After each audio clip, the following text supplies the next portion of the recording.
Quisiera recordarles las palabras que quizás algunos de ustedes han escuchado, pero quizás otros no. Y estas palabras fueron dichas por el fundador de la Alianza Cristiana y Misionera, Alberto Benjamín Simpson.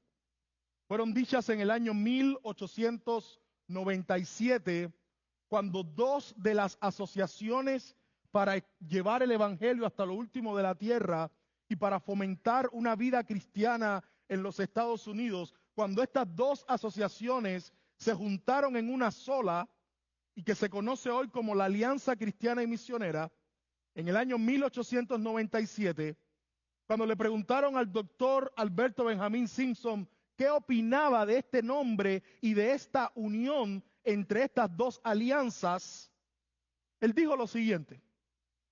Él dijo: somos una alianza de creyentes comprometidos en obedecer la gran comisión. Somos un grupo de hijos de Dios que tenemos juntos una misión, no solo cantar, no solo estar juntos, no solo edificarnos, cumplir la gran comisión que se trata de dar a conocer a Cristo en el mundo entero. La gran comisión, si lo podemos resumir en frases pequeñas, es predicar a Cristo, es hacer discípulos y plantar nuevas iglesias. Esa es la gran comisión a la que Dios nos llama, en la que Dios nos invita a que participemos como sus hijos, como sus discípulos. Entre los estudiosos que se dedican a pensar en cómo la iglesia puede ser más efectiva para obedecer la gran comisión, existen dos términos que se usan comúnmente. Un primer término es igle, crecimiento, y un segundo término es igle, plantación. Estos dos términos están familiarizados, pero apuntan en dos direcciones diferentes. El igle crecimiento es acerca de cómo crece la iglesia, de cómo se hace más influyente en la ciudad en donde se encuentra, en cómo hace que sus paredes se rompan y crezcan en más miembros, en más discípulos, en más creyentes. Pero la igle plantación tiene el concepto de reproducción, lleva el sentido de multiplicación. Ya no se trata tanto de cuánto una iglesia crece, sino de cómo su influencia y su ministerio comienza a bendecir otros lugares, otras comunidades, más allá de su contorno, más allá de su región. Estos dos términos quizás para algunos de nosotros pueden parecer muy sofisticados, muy modernos, pero lo cierto es que están claramente identificados en la palabra de Dios. Hay iglesias tan antiguas en el libro de los Hechos que nos permiten mirar estos modelos de igle crecimiento y de igle plantación. Si pensamos en la iglesia de Jerusalén, la primera iglesia de la que nos habla el libro de los Hechos, ella es un buen modelo de igle crecimiento. Es una iglesia que a través del ministerio de los apóstoles y que a través de la predicación de los apóstoles llegó a tener una membresía de más de 8,000 personas. Imagínate eso, más de 8,000 personas reunidas, congregadas, juntas como una iglesia en la ciudad de Jerusalén. Ella es un modelo de un crecimiento rápido, de un crecimiento asombroso.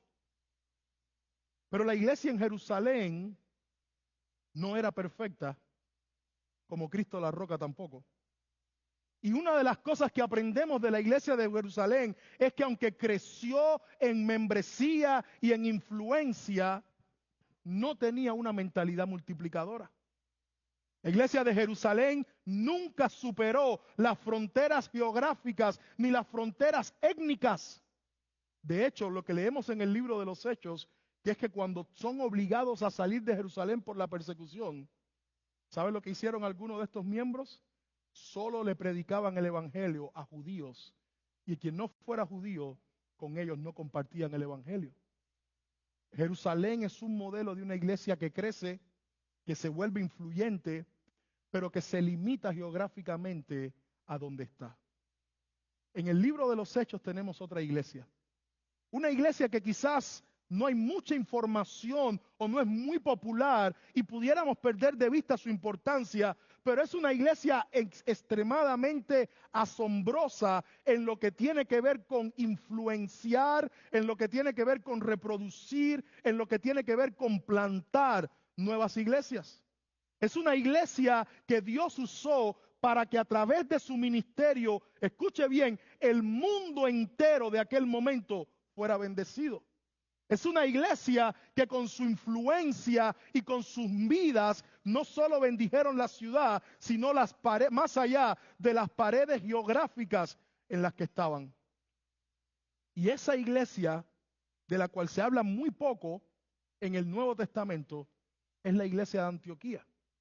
De hecho, por el registro que tenemos en el libro de los Hechos de la iglesia de Antioquía, nosotros podemos decir algo como esto sin temor a equivocarnos, que la iglesia de Antioquía es la iglesia que Dios usa para bendecir al mundo. Es la iglesia que Dios usa para llegar a través de su ministerio y de su influencia más allá de las 4 paredes en las que se encontraba. Y es esa iglesia de la que yo quiero que meditemos, o es en esa iglesia de la que yo quiero que estudiemos este domingo pensando en la multiplicación. Así que acompáñame al libro de los Hechos, por favor, al capítulo 11, para que escuchemos lo que Lucas, el autor del libro de los Hechos, nos dice acerca de esta iglesia en el capítulo 11 y más adelante luego vamos a ver el capítulo 13. Si quiere ya podemos poner el PowerPoint, por favor. Hechos capítulo 11, versículos del 19 al 30 vamos a estar leyendo en este momento. Voy a pedir que puedas buscarlo en tu Biblia y si puedes ponerte en pie para leer la palabra del Señor. Lo que vamos a leer acá es el inicio de una iglesia que, como dije, Dios la usó para bendecir al mundo y para llegar a través de su ministerio y de su influencia más allá de sus 4 paredes. Hechos capítulo 11, versículo 19, dice de la siguiente manera: Ahora bien, los que habían sido esparcidos a causa de la persecución que hubo con motivo de Esteban, pasaron hasta Fenicia, Chipre y Antioquía, no hablando a nadie la palabra, sino solo a los judíos. Pero había entre ellos unos varones de Chipre y de Cirene, los cuales cuando entraron en Antioquía, hablaron también a los griegos, anunciando el evangelio del Señor Jesús. Y la mano del Señor estaba con ellos.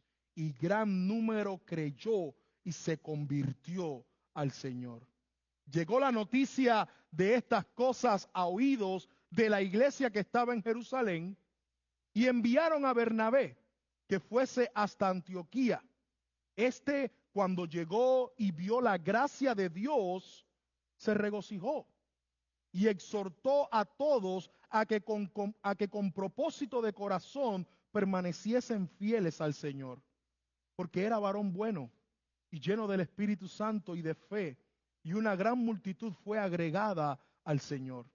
Después fue Bernabé a Tarso para buscar a Saulo, y hallándole, le trajo a Antioquía, y se congregaron allí todo un año con la iglesia, y enseñaron a mucha gente, y a los discípulos que se les llamó cristianos por primera vez en Antioquía. En aquellos días unos profetas descendieron a Jerusalén, a Antioquía, y levantándose uno de ellos, llamado Agabo, daba a entender por el Espíritu que vendría una gran hambre en toda la tierra habitada, la cual sucedió en tiempos de Claudio. Entonces los discípulos, cada uno conforme a lo que tenía, determinaron enviar socorro a los hermanos que habitaban en Judea, lo cual en efecto hicieron, enviándolo a los ancianos por mano de Bernabé y de Saulo. ¿Pueden sentarse, mis hermanos? Y repito, lo que hemos leído es el inicio de esta iglesia en la ciudad de Antioquía, la iglesia con la que podemos identificarnos porque Dios la usa para bendecir al mundo y para llegar por medio de la influencia de su ministerio más allá de sus cuatro paredes. Lo que estoy tratando de decir es que la iglesia de Antioquía se convierte en el modelo de una iglesia multiplicadora. Se convierte en el modelo de la iglesia que envía y que se reproduce ahora en nuevas iglesias que comienzan a bendecir nuevas comunidades. Si nosotros comenzamos diciendo que el llamado que Jesús nos hace es a obedecer la gran comisión, la pregunta es, ¿hay alguna conexión entre obedecer la gran comisión y plantar nuevas iglesias? La respuesta es que sí. Jesús nos llama a que vayamos a hacer nuevos discípulos en el mundo entero, y la plantación de iglesia es la comunión de esos discípulos en nuevas comunidades de fe. Jesús no solamente espera que hagamos crecer nuestra iglesia haciendo discípulos, Él también desea que plantemos nuevas iglesias en nuevos lugares, en nuevas ciudades, para que nuevos discípulos se conviertan al Señor. La obediencia al mandato de la gran comisión nos debe hacer pensar en cómo nos convertimos, en cómo participamos de esta multiplicación de discípulos y de iglesias, en cómo hacemos lo que vemos en la iglesia de Antioquía, una iglesia que Dios usa para bendecir al mundo. Una iglesia que con su influencia, que con su ministerio, que con sus personas, ahora bendicen más allá de sus cuatro paredes. ¿Cómo hacemos eso? Como una iglesia como Cristo la Roca, con más de 20 años de historia, con una membresía sólida, comienza a pensar en que el llamado de Dios no es hacer más grandes en la ciudad de Danbury, sino poder influenciar desde Danbury a otros lugares para bendición y para la plantación de nuevas iglesias? ¿Qué se necesita, mi amado hermano, para que nos convirtamos en una iglesia que no solo piensa en crecer, que también piensa en plantar, que también piensa en multiplicarse? La invitación que quiero hacerles para responder o para considerar alguna de esas preguntas es a la iglesia de Antioquía. Pensemos en esta iglesia, pensemos en las experiencias de esta iglesia y veamos cómo Dios puede darnos principios que nos pueden ayudar a pensar en cómo volvernos esa iglesia que crece en esa iglesia que se multiplica. Lo primero que quiero llamar tu atención en cuanto a la iglesia de Antioquía es a los inicios únicos pero repetibles de esta iglesia. ¿Cómo comenzó esta iglesia que luego se convirtió en una iglesia multiplicadora? ¿Y qué podemos aprender de ellos? Bueno, mira de nuevo conmigo los versículos 19 al 21, porque aquí empieza el inicio de esta iglesia. Inicios únicos, pero que pueden ser repetibles en algunas maneras si queremos ser una iglesia multiplicadora. Dice, ahora bien, los que habían sido esparcidos a causa de la persecución que hubo con motivo de Esteban, pasaron hasta Finicia, Chipre y Antioquía, no hablando a nadie la palabra, sino solo a judíos.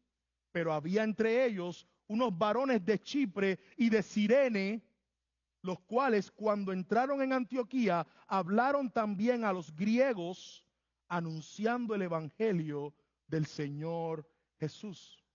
En estos versículos Lucas nos está ayudando a pensar en momentos únicos y orquestados por Dios para el inicio de esta iglesia. Y hay al menos tres cosas que quiero que veas en estos versículos. La primera es que los inicios de esta iglesia están vinculados a la persecución que tuvo origen en Jerusalén y a la muerte de Esteban en Hechos capítulo 8.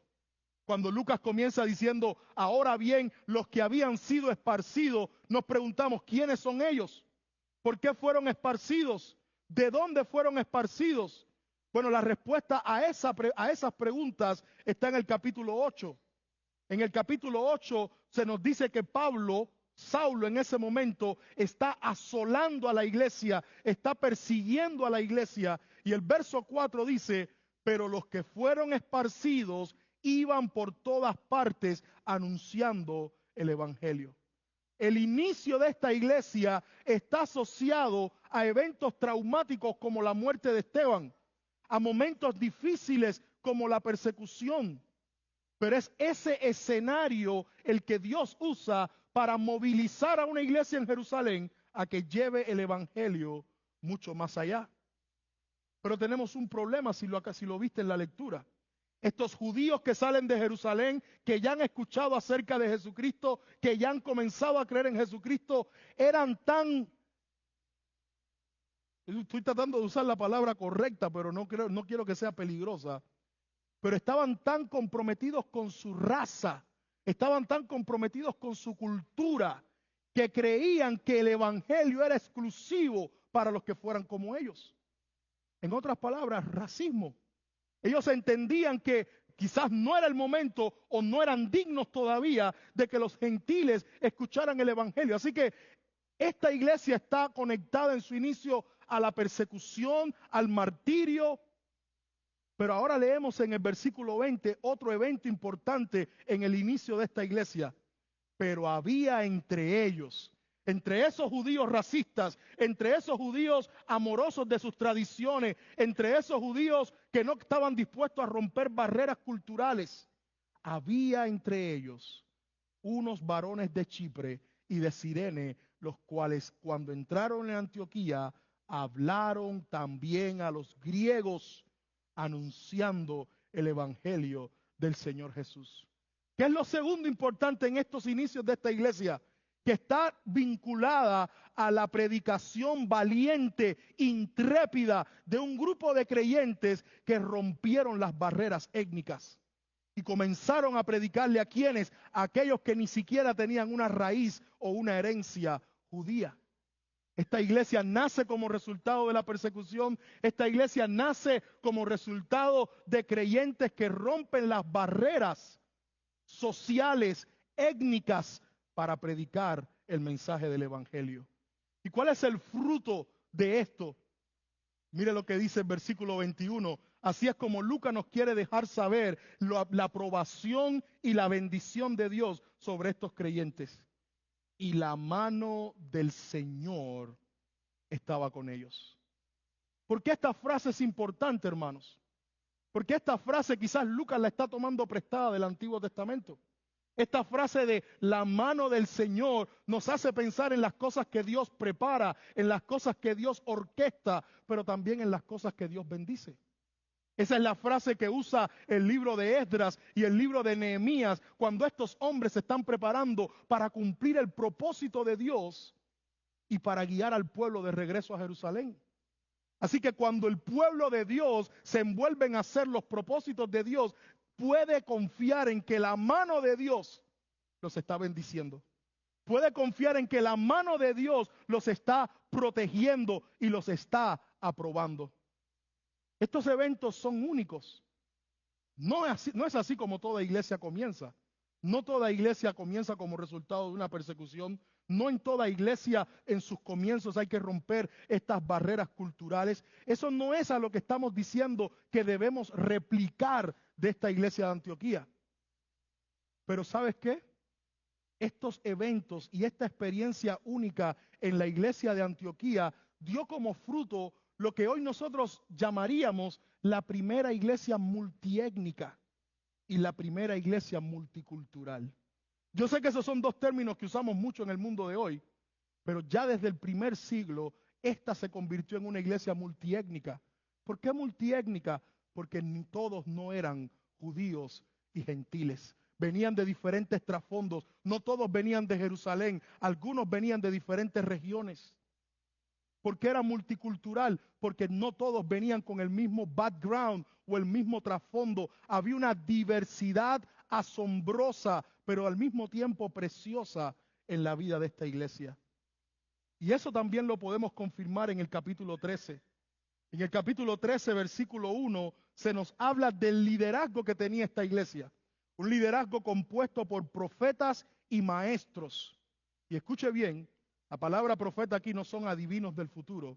La palabra profeta aquí son comunicadores inspirados de la palabra de Dios, por si acaso. Había entonces, dice Hechos capítulo 13, versículo 1, había entonces en la iglesia que estaba en Antioquía profetas, hombres que proclamaban inspirados la palabra de Dios, y maestros, hombres que la enseñaban. Ese es el liderazgo de esta iglesia. Y ahora nos dice quiénes son: Bernabé, Simón, el que se llamaba Níger, Lucio, el de Cirene, Manaén, el que se había criado junto con Herodes, el tetrarca, y Saulo. Este liderazgo de la iglesia es un reflejo de esta composición multicultural, multiétnica de la iglesia de Antioquía. Tenemos a Bernabé, que cuando registramos su vida en el libro de los Hechos, se nos dice que es un judío piadoso, un judío temeroso del Señor que se ha convertido al cristianismo. Tenemos a Simón, que dice Marcos, que dice Lucas, el que se le llama Níger. Esta frase Níger literalmente viene del latín negro.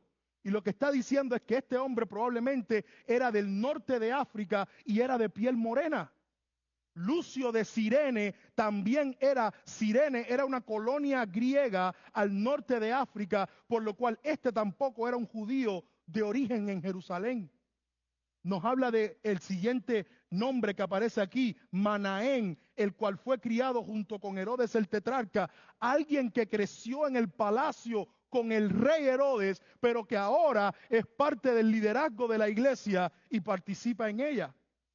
Y por último, el versículo 1 del capítulo 13 nos habla de Saulo, ese antiguo rabino judío que además era ciudadano romano, pero que ahora había sido convertido al cristianismo y que era un siervo fiel del Señor. Esos son los inicios de esta iglesia. La persecución, la aflicción, las barreras culturales, el egoísmo, pero en medio de todo ese escenario, Dios orquesta y permite que surja una iglesia como esta, multicultural. Y quizás usted, si volvemos al punto, a lo que quiero enfatizar en este primer punto, ¿qué es lo que se puede replicar de aquí, pastor? Bueno, quizás hay cosas que es imposible replicar porque Dios la orquestó solo para esta iglesia. Pero yo creo que hay cosas transferibles de cómo esta iglesia empezó. Y nosotros podemos ser una iglesia multiplicadora sin importar cuál haya sido nuestra historia pasada. Sin importar si estos son los mejores momentos para plantar otras iglesias o para invertir dinero en implantar otras iglesias, nosotros podemos ser una iglesia plantadora, una iglesia multiplicadora, no necesariamente cuando tenemos las mejores condiciones, sino cuando nos movemos en obediencia a los propósitos de Dios. Dios, no solo en Antioquía, Dios en Danbury también está formando una iglesia multicultural, una iglesia compuesta de ecuatorianos, una iglesia compuesta de guatemaltecos, una iglesia compuesta de puertorriqueños, una iglesia compuesta de cubanos, una iglesia compuesta de brasileños, una iglesia compuesta de personas que no vienen del mismo estrato social, que no tienen los mismos títulos teológicos o los mismos grados académicos, pero están juntos para hacer la obra de Dios, están juntos para crecer en amor por Dios y para ser usados por Él. Una iglesia que se esperaría que rompa las barreras raciales. Que no si porque yo soy ecuatoriano y tú eres peruano, me voy a limitar a la hora de predicar el evangelio. No porque si tú eres peruano y yo soy chileno, me voy a limitar a predicar el evangelio.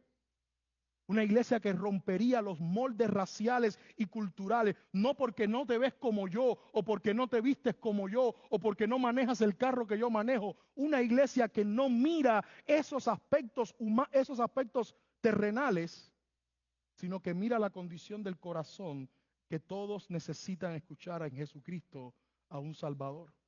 Eso es lo que puede ser replicable de esta iglesia de Antioquía, que nosotros podemos ser una iglesia multiplicadora sin importar las condiciones por las que estemos atravesando, pero deseando ser instrumentos en las manos de Dios, deseando compartir con otros lo que el Señor ha estado haciendo en nuestras vidas, la sanidad que ha estado ministrando, la obra que ha estado haciendo para su gloria en nuestros corazones y en nuestras familias por medio del Evangelio y del poder del Espíritu Santo. Las condiciones con las que esta iglesia comienza son únicas, pero lo que es replicable de estas condiciones es que nosotros también podemos ser una iglesia multiplicadora. Nosotros también podemos ser una iglesia que Dios usa para bendecir más allá de estas 4 paredes o de esta ciudad en la que nos encontramos. Lo segundo que quiero que mires conmigo en esta iglesia multiplicadora de Antioquía y que pensemos en cómo nos puede inspirar, enseñar o animar a nosotros en Cristo la Roca, son características particulares pero imitables de esta iglesia.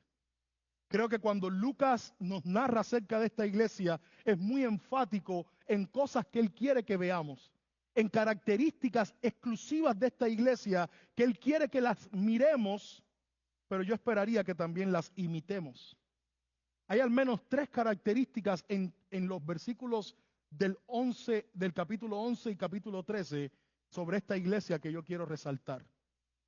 Lo primero que yo quiero que tú veas es que en la iglesia de Antioquía había un fuerte ministerio de la palabra para enseñar y exhortar a sus miembros.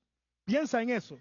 Esta es una iglesia multiplicadora, pero una de las características que Lucas quiere que enfatizar es que en esta iglesia había un fuerte ministerio de la palabra que funcionaba enseñando y exhortando a sus miembros. ¿Dónde está eso, pastor? Vaya conmigo al capítulo 11 y lea conmigo lo que dice el versículo 23. Hechos 11:23. Está hablando de cuando Bernabé es enviado para llegar a esta iglesia y poder evaluar lo que está pasando ahí. Dice con respecto a la llegada de Bernabé.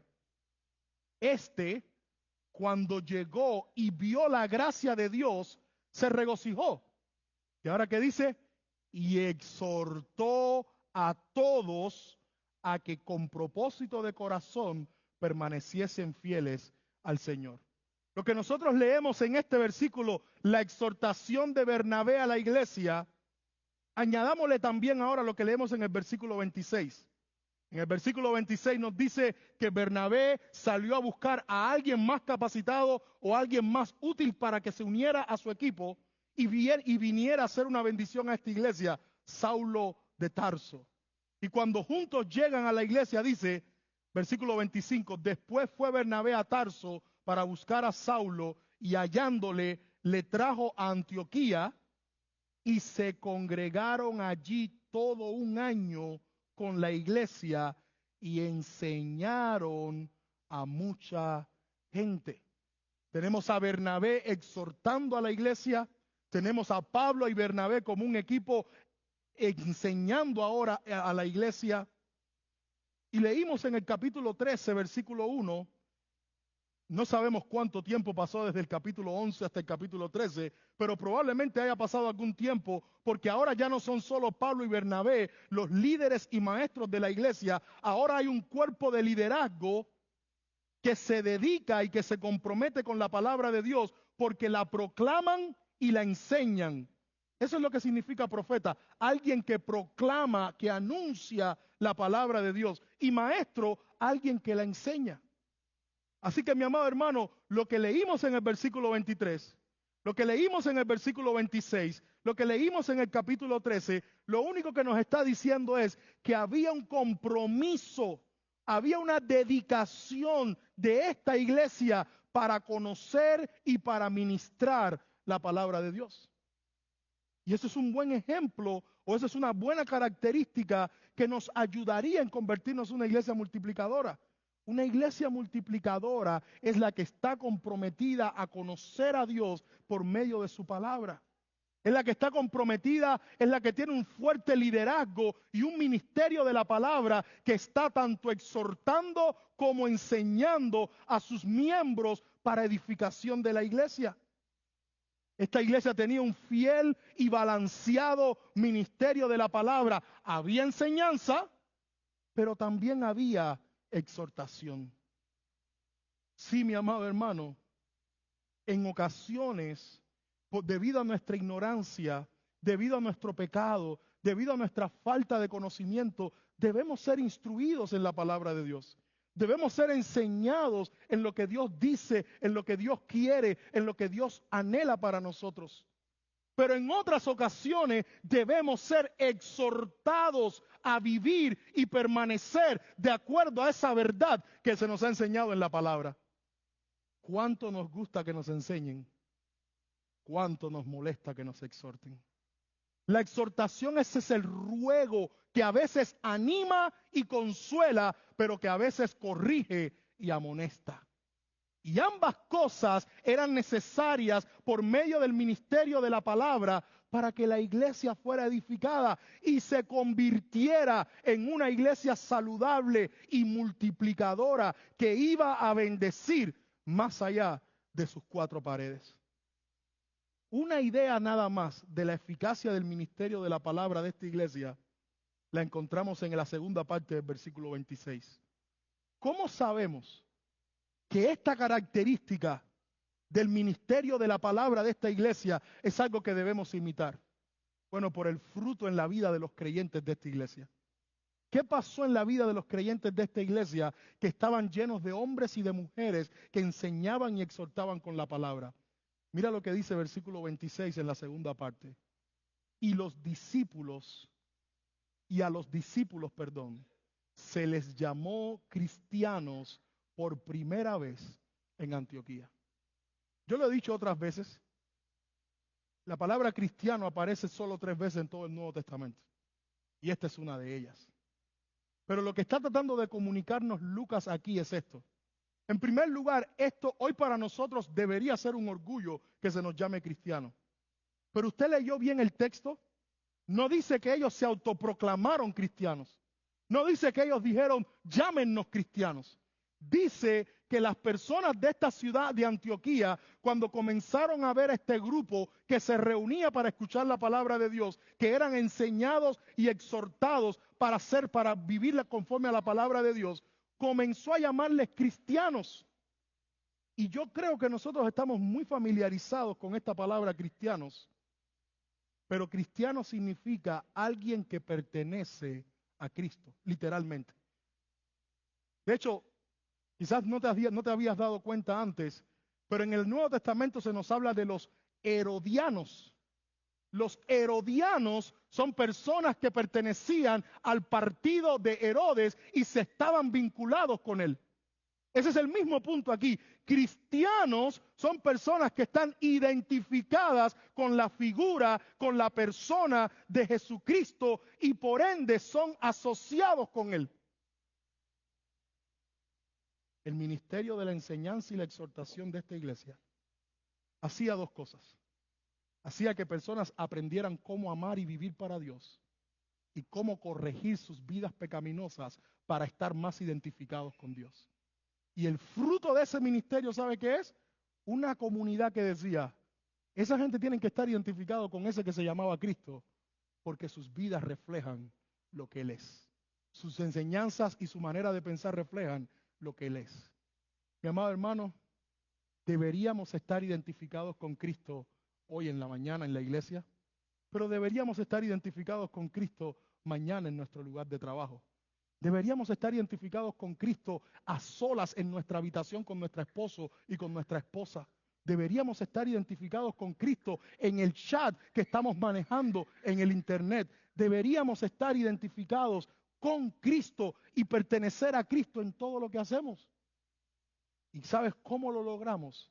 Siendo enseñados y siendo exhortados por la palabra de Dios. Se nos explica lo que Dios ha hecho por nosotros y se nos anima a vivir de acuerdo a esa manera para gloria de Él en este mundo. El ministerio de la palabra de Dios por medio de la enseñanza y la exhortación de esta iglesia producía ¿qué?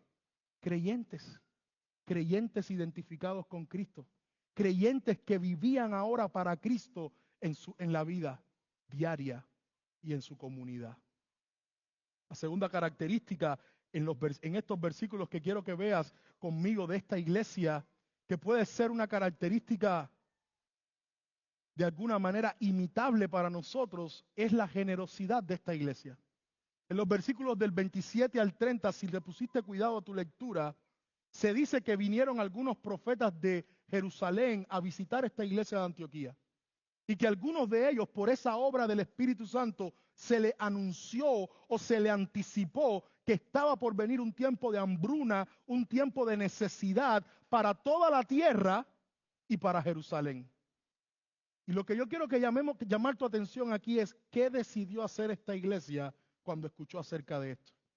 Verso 29, entonces los discípulos, cada uno conforme a lo que tenía, determinaron enviar socorro, ayuda a los hermanos que habitaban en Judea. Versículo 30, lo cual en efecto hicieron enviándolo a los ancianos por mano de Bernabé y de Saulo. ¿Qué es lo que resalta aquí, mi amado hermano? La generosidad de esta iglesia, el desprendimiento de esta iglesia.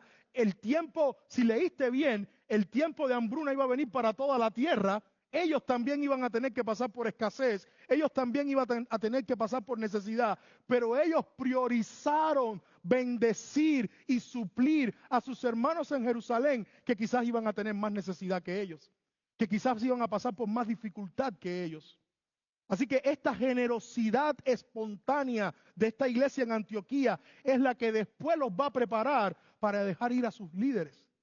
Más adelante vamos a escuchar cómo esta iglesia, obedeciendo al Espíritu Santo, decide ir a sus dos mejores líderes.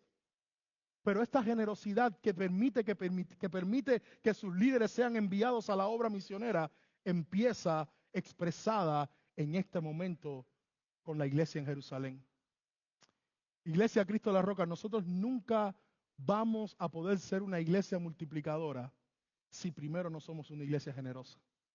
Generosa primero para dar, como lo estamos haciendo, pero generosa también para ceder en algún momento, para que otros vayan y lleguen a donde nosotros no podemos llegar y planten iglesias que hagan discípulos y que cumplan la gran comisión en ese lugar.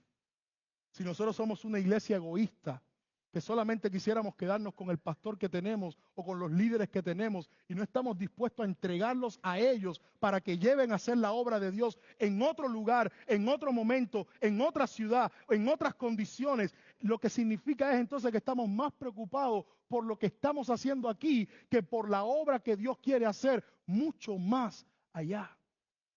Y yo sé que puede ser doloroso. Pero si llegara el momento en el que Dios pide que algunos de nosotros renunciemos a estar aquí y a disfrutar este tiempo de alabanza aquí y estas comodidades aquí y estas condiciones aquí para movernos a una ciudad más allá y empezar de cero y proclamar el evangelio y plantar una nueva iglesia, ¿lo haríamos? Yo me hago esa pregunta. ¿Estaría dispuesto a enviar a algunos de los líderes con los que disfruto trabajar aquí para que puedan ir y ser de bendición allá? ¿Estaría dispuesto yo de ir y dejar la comodidad que tengo aquí para servir en un lugar allá sin menos condiciones? Pues no podemos convertirnos en una iglesia multiplicadora si primero Dios no forma en nuestro corazón una iglesia generosa.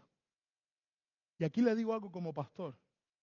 Yo estoy casi seguro que estamos a punto de ser una iglesia multiplicadora porque por la gracia de Dios, Dios nos ha convertido por crece en una iglesia generosa. Sí somos una iglesia generosa. Así que cuando llegue el día de despedir a hermanos para que vayan a otra ciudad a plantar a iglesia, a líderes o pastores de nuestra congregación, deberíamos recordar que tenemos un corazón para la obra de Dios y no para nuestra comodidad. Que tenemos un corazón para bendecir más allá y lo que Dios quiere hacer más allá y no solo lo que Dios sigue haciendo aquí. No me malinterprete, no dejamos de hacer lo que Dios está haciendo aquí. Seguimos haciendo lo que Dios está haciendo aquí mientras nos unimos para bendecir lo que Dios quiere hacer más allá. Esa es la segunda característica de esta iglesia que yo creo que es imitable, su generosidad, que empieza primero con sus posesiones, que empieza primero con sus recursos, pero que Dios va llevando en una dirección que termina en sus hombres, en sus mujeres, en sus miembros y en sus líderes para que hagan la obra de Dios y sean de bendición más allá. La tercera característica que quiero que veas de esta iglesia en los escritos de en los escritos de Lucas, no sé por qué tengo a Juan metido hoy en mi cabeza, no solamente son los inicios únicos de esta iglesia no solamente son estas dos características, hay una característica más, como te iba mencionando en el capítulo 13, versículo 2. Capítulo 13, versículo 2, acerca de esta iglesia, dice Lucas, inspirado por el Espíritu Santo. ¿Te recuerdas que en el versículo 1 se nos habla del liderazgo de esta iglesia? Profetas y maestros. Ahora mira lo que dice el versículo 2. Ministrando estos al Señor, la iglesia, sus líderes, sirviéndose, ministrando unos a otros y ayunando. Me encanta esta frase de Lucas porque a Lucas le encanta decir que las cosas que están pasando es porque el Espíritu Santo lo ha dicho.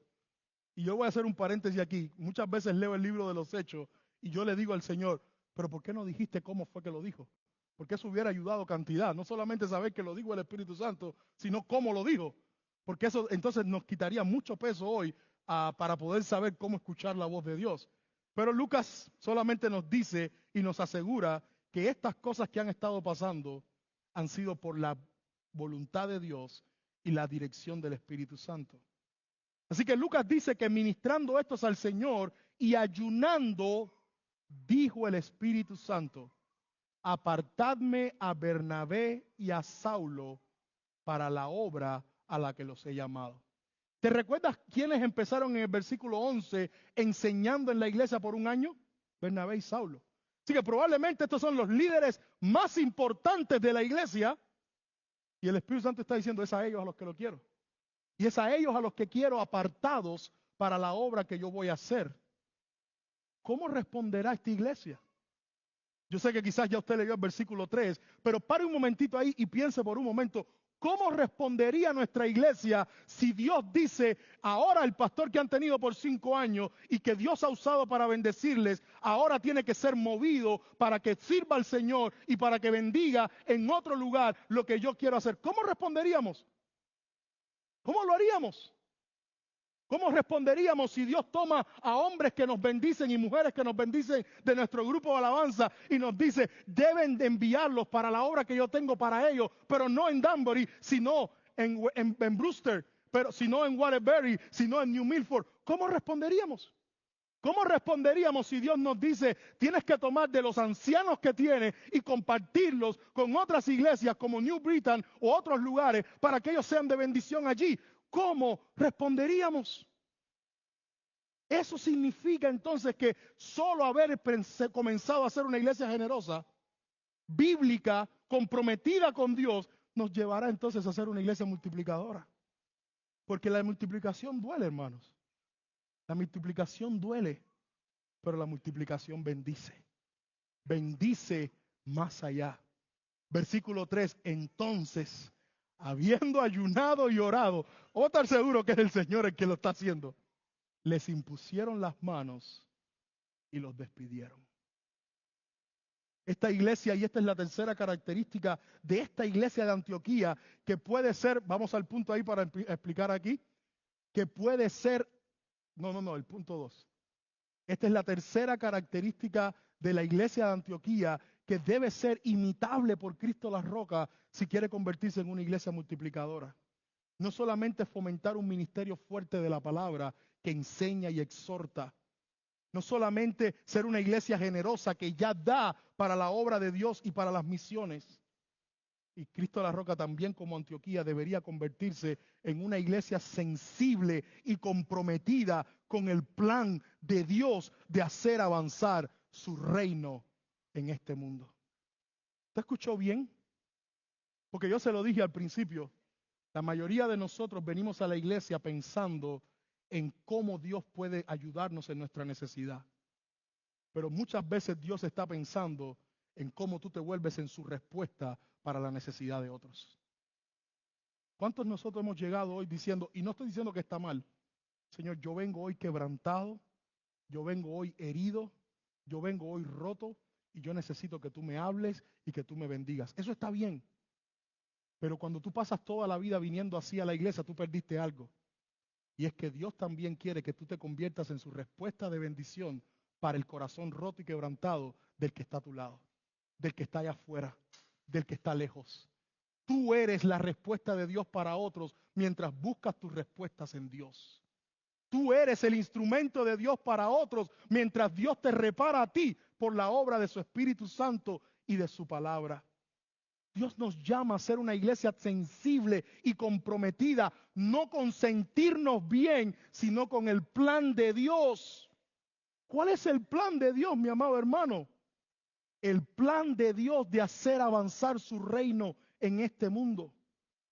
Yo no sé si a usted le pasa, pero a mí me asombra ver lo que dice este versículo 2 y ese versículo 3. Y usted diría, pastor, pero ¿por qué eso le asombra tanto si toda iglesia debería estar obediente a Dios y respondiendo al llamado de Dios? Hermanos, seamos honestos, sabemos que no. La iglesia de Jerusalén tuvo que experimentar persecución porque el Espíritu Santo ya les había dicho que quería que fueran testigos en Jerusalén, en Samaria y hasta lo último de la tierra, y no lo fueron. Así que lo que estamos viendo aquí es al Espíritu Santo hablando y a la iglesia obedeciendo, y eso es asombroso. Obedeciendo para separar y encomendar al Señor sus mejores hombres para que vayan y planten y bendigan otras ciudades y otras comunidades.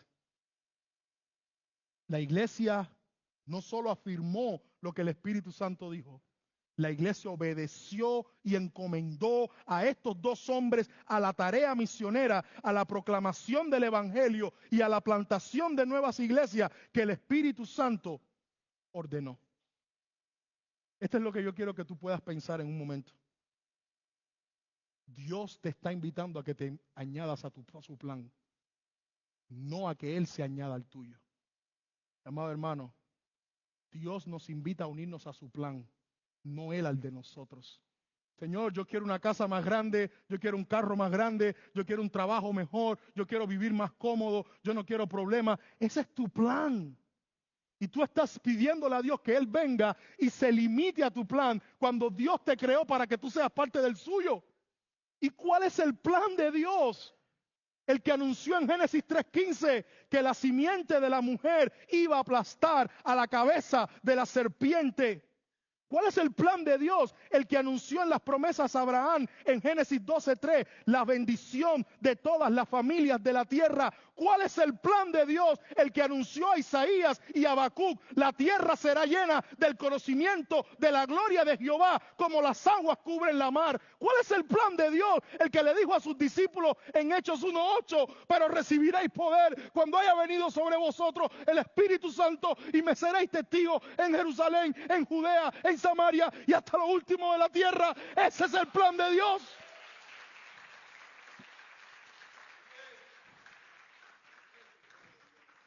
Hermanos, ese es el plan de Dios. No, no es una iglesia más cómoda. Y gloria a Dios por la comodidad. No es una iglesia más grande y gloria a Dios por las iglesias que crecen. Es una iglesia sensible a que el plan de Dios va más allá de estas cuatro paredes. A que el plan de Dios va más allá de cómo nos ven otros en esta comunidad. A que el plan de Dios es salvar al pecador donde quiera que se encuentre, plantando iglesias que proclaman su palabra y predican su nombre. Ese es el plan de Dios para esta pequeña iglesia en Antioquía, que ya lo estaban cumpliendo. Y ese es el plan de Dios para nosotros también. Y yo te pregunto, ¿tú estás envuelto en el plan de Dios? ¿O tú estás pidiéndole a Dios que se envuelva en tu plan? ¿Tú has considerado cuál es tu plan, tu lugar en el plan de Dios? Hombres que están aquí, por favor. Yo no estoy diciendo que Dios los está llamando a ser pastores. Dios quiera que sí, si Él lo quiere hacer, gloria a Dios. Pero no importa si te está llamando a ser pastor o no. Yo te pregunto, ¿tú le has preguntado a Dios cuál es mi parte en tu plan? Mujeres que están aquí. Yo sé que quizás tienen las limitaciones y el ministerio de la maternidad en el hogar y muchas de las cosas lindas que hacen para su familia. Pero la pregunta es, ¿te has preguntado cuál es el plan de Dios para ti? Y escúchame bien, Susana Wesley fue madre de 9 hijos, todos sirviendo al Señor. Pudiera ser que el plan de Dios es que críes bien a esos hijos, que se convertirán en los hombres y en las mujeres que Dios usará para bendecir al mundo. No limites tu plan, no limites tu lugar en el plan de Dios. Hombres que están aquí, pudiera ser que su ejemplo piadoso sea el que Dios use para influenciar a sus hijos, para que entren al ministerio y se vuelvan siervos de Dios para su gloria. Jóvenes que están aquí, ¿se han preguntado cuál es tu lugar en el plan de Dios? Está bien que sueñes con tu carrera universitaria, está bien que sueñes con tus papeles, con tus documentos, está bien que sueñes con una mejor vida, pero ¿de verdad el plan de Dios es el sueño americano para ti? ¿De verdad el plan de Dios es que ganes toda esta tierra y pierdas tu alma? ¿O el plan de Dios es que te conviertas en un instrumento en tus manos, que sin importar la carrera que elijas, que sin importar la profesión que tengas, que sin importar el lugar donde estés, seas un instrumento que da luz y glorifica y es usado por Él para la bendición de muchos? No, Dios no nos está llamando a todos a ser pastores, pero pudiera ser que algunos los esté llamando a ser pastores. Y si los está llamando a ser pastores y a ser hombres que entregan su vida para servir al Señor y para estudiar su palabra y para sufrir por el pueblo de Dios, no retrases más el llamado del plan de Dios para tu vida y únete a ese plan en tu vida para la gloria de Dios. Todos estamos envueltos en el plan de Dios, hermanos. Todos. Desde el anciano o la anciana que no puede salir de esta ciudad, pero que ora por misioneros para que Dios los proteja más allá del mundo, hasta hombres que tienen el valor de montarse en un avión y ir hasta lo último de la tierra y predicar su palabra. Estas tres características, mi amado hermano, de esta iglesia sí deben ser imitables. ¿Cómo no? ¿Queremos ser una iglesia multiplicadora? Necesitamos un fuerte ministerio de la palabra. Porque es la palabra la que transforma, es la palabra la que bendice, es la palabra la que restaura. Es Cristo por medio de su palabra el que salva a pecadores. ¿Queremos ser una iglesia multiplicadora? Necesitamos empezar a pensar en la condición de nuestro corazón, porque el egoísmo solo piensa en uno. El egoísmo solo busca para uno mejores asientos, mejores equipos, mejores púlpitos, mejores instrumentos, pero la generosidad piensa en bendecir a otros. ¿Cómo ayudamos al que está en Paraguay? ¿Cómo ayudamos al que está en Cuba? ¿Cómo ayudamos al que está más allá? ¿Cómo bendecimos desde aquí a los que están sufriendo en otro lado del mundo? Una iglesia multiplicadora entiende el plan de Dios y se somete al plan de Dios. Porque ¿sabes qué? Antioquía siguió siendo una iglesia fuerte y bendecida, aunque soltó y delegó al ministerio de las misiones a Pablo y a Bernabé. No tengamos miedo, no tengamos miedo de lo que Dios pueda poner en el corazón de nuestro liderazgo, de nuestras autoridades o de nosotros mismos en cuanto a lo que unirnos al plan de Dios de bendecir a este mundo con su palabra y con su reino significa. Pero el último punto al que quiero llamar tu atención sobre esta iglesia, y con esto termino termino en esta tarde, es la influencia trascendente pero alcanzable de esta iglesia en Antioquía. Yo quiero hacerte pensar en estos últimos minutos rápidamente en cómo la influencia de esta pequeña iglesia, que no es de la que más se conoce en el Nuevo Testamento, que no es de la que más se habla en el Nuevo Testamento, trascendió sus paredes. El apóstol Pablo, según leemos en el libro de los Hechos, hizo 3 viajes misioneros. El primero al que es enviado es el que leemos en el versículo 4 del capítulo 13, después que fueron encomendados por la iglesia. Lo interesante es que Pablo regresó, al menos en los 2 primeros viajes. ¿Sabes a dónde? ¿Sabes a dónde regresó Pablo después que terminaba cada viaje misionero? Al menos los primeros 2, porque en el tercero siguió de largo a Jerusalén, a la iglesia de Antioquía. En otras palabras, Pablo veía su ministerio como una extensión y una conexión con la iglesia de Antioquía. Eso es lo que llamamos nosotros en la alianza la iglesia enviadora, la iglesia que suelta a sus mejores hombres, pero no se despreocupa de ellos, está conectado con ellos y con lo que ellos están haciendo. En el primer viaje misionero, capítulo 13, versículo 4, Pablo y Bernabé salen a diferentes regiones. Y mira cómo dice el capítulo 14, verso 26, que es el registro del regreso al término de ese primer viaje. Escucha lo que dice. Hechos capítulo 14, verso 26.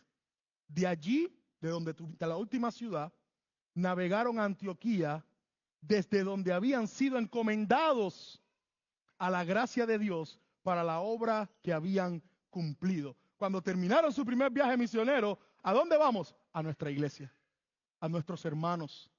El Hechos capítulo 15, verso 35, vuelve a hablar de este mismo momento cuando están regresando a la iglesia de Antioquía.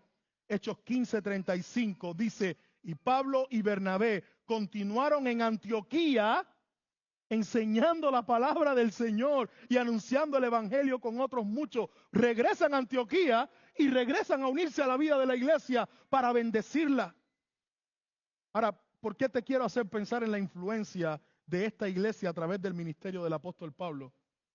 Porque en el primer viaje misionero del apóstol Pablo se fundaron las iglesias en la provincia de Galacia. ¿Y sabes a quién se le escribió el libro de Gálatas? A las iglesias de la provincia de Galacia. En Hechos capítulo 16, después de una ruptura en el equipo ministerial de Pablo y Bernabé, Pablo y Silas, y eso puede ser profético, pero Pablo y Silas salen en el segundo viaje misionero. Y en este segundo viaje misionero, en su regreso de este segundo viaje misionero, lo leemos en el capítulo 18, versos 22 y 23. Así que salen en el capítulo 16 en el segundo viaje misionero y regresan y dice, habiendo arribado a Cesarea, subió para saludar a la iglesia y luego descendió a Antioquía. Y después de estar allí algún tiempo, salió recorriendo por orden la región de Galacia y de Frigia, confirmando a todos los discípulos. Segundo viaje misionero, salen a hacer la obra misionera y regresan ¿a dónde? A la iglesia de Antioquía. ¿Sabes qué iglesias se fundaron en ese segundo viaje misionero? Dentro de muchas otras, Filipo, Tesalónica y Corintio. ¿No tenemos primera y segunda de Tesalonicenses? ¿No tenemos primera y segunda de Corintios? ¿No tenemos la carta a los filipenses y a los efesios, que era la misma región de Asia y de Grecia a la que Pablo fue en este segundo viaje? Lo que yo quiero hacer es esto. El punto a donde quiero llevar es a esto y con esto termino. Sería muy exagerado considerar todo el fruto del avance del evangelio y del ministerio del apóstol Pablo como un trabajo extendido de la iglesia de Antioquía. Sería muy exagerado. Sería muy exagerado decir que tenemos libros como Gálatas, Tesalonicenses, Corintios, Filipenses, gracias a una iglesia multiplicadora que soltó a sus hombres para la obra de Dios y para extender el plan de Dios. Yo creo que no. Yo creo que no. Yo creo que la iglesia de Antioquía, como una iglesia que envió a su gente en obediencia al Espíritu Santo para bendecir al mundo con el evangelio, debe llevar el crédito del fruto y del ministerio del apóstol Pablo, con el cual siempre estuvo conectado. En otras palabras, imagínate la alegría de esta iglesia de saber que todo lo que Pablo estaba haciendo lo hacían con el respaldo y lo hacían con el apoyo de ellos. ¿Qué se necesita para convertirnos en una iglesia multiplicadora? ¿Cómo llegamos a ser una iglesia que Dios usa para bendecir al mundo y para con su ministerio llegar fuera de estas cuatro paredes? La respuesta es yo no lo sé. Pero lo que yo puedo aprender de la iglesia de Antioquía es que si nos volvemos una iglesia bíblica, generosa y sensible al plan de Dios, Dios puede usarnos para bendecir al mundo.